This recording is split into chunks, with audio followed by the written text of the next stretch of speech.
बेशरम मॉडर्न सास। गीता एक गांव की लड़की है और उसकी शादी शहर में विपुल से हो जाती है।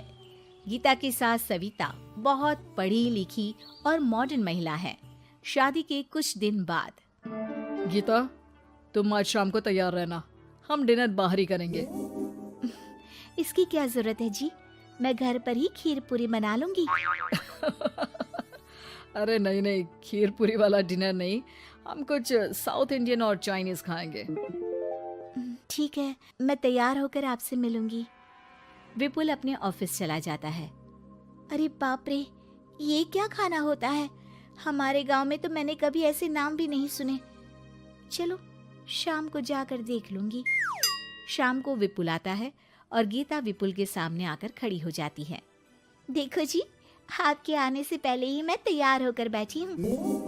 अरे ऐसे कौन तैयार होता है? क्या हुआ जी? मैंने लाल रंग की अच्छी सी साड़ी तो पहनी है, इसमें क्या कमी है? ये सारे बाल तुमने सिंदूर से रंग लिए हैं और इतनी मांग क्यों भरी है? अरे आईने में जाकर अपने होंठ देखो, कैसी लिपस्टिक लगाई है। और ये कपड़े देखो अपने, जाओ जाकर बदल कर आओ। हाँ, तो क्या पहन कर आऊं? जो मर्जी पहन लो। वैसे भी अब मैं कहीं नहीं जा रहा, बना लो यहीं पर खाना। दोनों खाना खाकर सो जाते हैं। अगली सुबह विपुल, कल तुम कहीं बाहर जाने वाले थे ना? हाँ, जाने वाला तो था, लेकिन मॉम आपने भी पता नहीं किस गंवार को मेरे साथ बांध दिया है। गुप्ता जी ने बोला था कि बहुत बढ़िया लड़की है, लेकिन ये तो मरा हुआ सांप गले में लटका लिया है। मॉम, मैं मेरे दोस्तों के सामने भी इसे नहीं ले जा सकता, क्योंकि अगर किसी ने इसे देख लिया तो मैं दोबारा मुंह दिखाने के लायक नहीं रहूंगा। ए जी, क्या मैं इतनी बुरी हूँ? पहले तो अपना नाम देखो कि क्या नाम है। इतना ओल्ड नेम, गीता। तो नाम तो बदला भी जा सकता है। मैं तो तुझे ही बदलना चाहती हूँ। मेरा बस चले तो तुझे आज ही बदल दूं। माँ जी, आप ऐसा क्यों कह रही हो? अरे चल हट गंवार कहीं की, खबरदार अगर मुझे माँ जी कहा तो। अभी तो मैं इतनी हॉट और जवान हूँ और तूने मुझे बुढ़िया बना दिया। माँ, मैं तो ऑफिस जा रहा हूँ, थक गया इससे। विपुल ऑफिस चला जाता है और सविता शाम को अपने कुछ कपड़े गीता को देती है। गीता, आज तुम्हें आखिरी मौका दिया जा रहा है। अगर तुमने कोई गड़बड़ की तो मैं तुम्हें घर से निकाल दूंगी। ये कपड़े पहनकर बाहर आ जाओ। ये तो जींस है माँ जी। हाँ तो क्या हुआ, पहन ले। गीता जींस पहन लेती है, लेकिन वो उन कपड़ों में बहुत ज्यादा असहज महसूस करती है। आज मेरे साथ बाहर चल, तुझे शहर के तौर तरीके सिखाऊंगी, लेकिन ध्यान रहे कि जैसा बताऊं ऐसा ही करना है। सविता गीता को लेकर मैकडी पहुंच जाती है और वहां 2 बर्गर मंगाती है। माँ जी, ये क्या है? माँ जी नहीं मॉम, बर्गर है ये, चुपचाप खा लो। मेरी बेइज्जती मत कराओ। और जींस को बार बार पकड़ क्यों रही हो और इस टॉप को नीचे क्यों खींच रही हो? मत करो ऐसा, नहीं तो सब समझेंगे कि तुमने ऐसे कपड़े पहली बार पहने हैं। गीता बर्गर को हाथ से तोड़कर खाने लगती है। सविता गुस्से में वहां से आकर कार में बैठ जाती है। गीता भी पीछे पीछे आती है। मॉम, क्या हुआ? मैंने तो अब कुछ भी नहीं किया है। चुपचाप गाड़ी में आकर बैठ जाओ। सविता गीता को लेकर घर आ जाती है। अगले दिन गीता, मेरे कुछ फ्रेंड्स आने वाले हैं, तुम किचन में जाकर तैयारियां करो।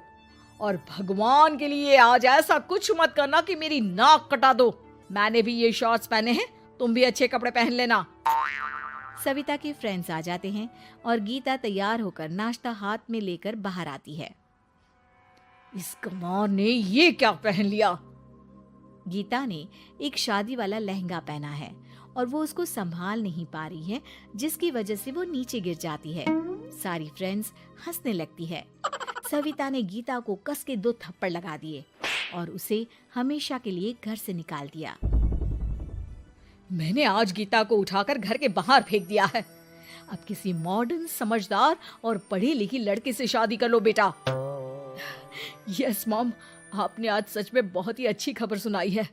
मैंने तो न्यूज़पेपर में ऐड भी दे दिया है, पढ़ी लिखी मॉडर्न लड़की शादी के लिए तुरंत संपर्क करे। और माँ, वो खूबसूरत भी तो होनी चाहिए।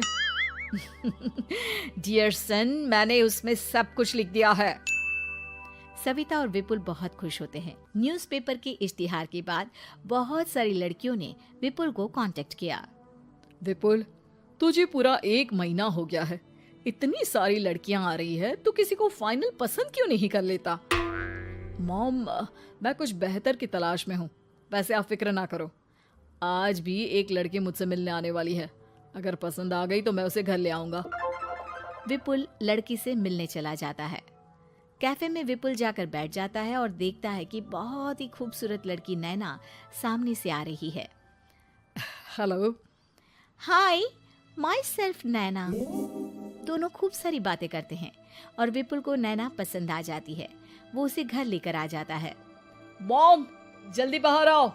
देखो तो, मैं तुम्हारे लिए एक मॉडर्न बहू ले आया हूँ, जो बहू कम आपकी फ्रेंड ज्यादा रहेगी। अरे वाह, तो फाइनली तुझे लड़की पसंद आ ही गई। हाँ मॉम, पसंद क्यों नहीं आती? पढ़ी लिखी है, मॉडर्न है, बाहर घूमने में परफेक्ट है और ड्रेसअप का सलीका भी पता है उसे। तो फिर शादी की तैयारियां शुरू की जाए। ओहो मॉम, मुझे वो सब नहीं करना है। बैंड बाजे एंड ऑल। कोर्ट में चलकर कोर्ट मैरिज कर लेते हैं ना। ठीक है डियर, मुझे कोई प्रॉब्लम नहीं है। सविता कोर्ट में ले जाकर विपुल और नैना की शादी करा देती है। शादी के कुछ दिन बाद मैं तो बहुत खुश हूँ। मेरे सारे फ्रेंड बहुत तारीफ करते हैं कि वाइफ बहुत ज्यादा मॉडर्न है। ऐसा लगता है जैसे फॉरेन से आई हो। सिर्फ ये मॉडर्न है, लेकिन इसे कुछ भी काम नहीं आता बेटा। घर का सारा काम मैं करती हूँ, खाना भी मैं बनाती हूँ। ये तो बस मेकअप में ही लगी रहती है। मॉम, आप मेरी नैना के लिए कुछ भी मत बोलिए। अगर उसे खाना बनाना नहीं आता तो क्या हुआ, फोन चलाना तो आता है। वो स्विगी जोमेटो से खाना ऑर्डर करके भी तो मंगा सकती है। अभी तो बहू को आए 4 दिन भी नहीं हुए हैं और तू है कि उस माता जी के गुणगान गा रहा है, जैसे कि मैं तो कुछ हूं ही नहीं। तभी नैना वहां आ जाती है। मुझे आज अपने घर जाना है। तो मैं तुम्हारे साथ चलूं क्या? नहीं, मैं खुद कार लेकर चली जाऊंगी। नैना बेटा, मैं सोच रही थी कि हम भी तुम्हारे पेरेंट्स से मिल लेते हैं, क्योंकि आज तक हम मिले ही नहीं हैं। मॉम, मेरे पेरेंट्स से तो आप पहले ही मिल चुके हो। हम कब मिले? मैं गीता हूँ। क्या? क्या? तुम गीता कैसे हो सकती हो? जब माँ ने मुझे इस घर से बाहर निकाल दिया था, तो मैंने अपनी सारी सेविंग्स को खुद की लर्निंग और मेकओवर पर खर्च कर दी और वापस इस घर में आ गई। आज मेरी आंखें शर्म से झुक रही है। मुझे माफ कर दो। मुझे तुम्हारे साथ वो व्यवहार नहीं करना चाहिए था। मुझे भी माफ कर दो बेटा। सविता और विपुल अपनी गलती को सुधार लेते हैं और अब गीता को बहुत अच्छे से रखते हैं।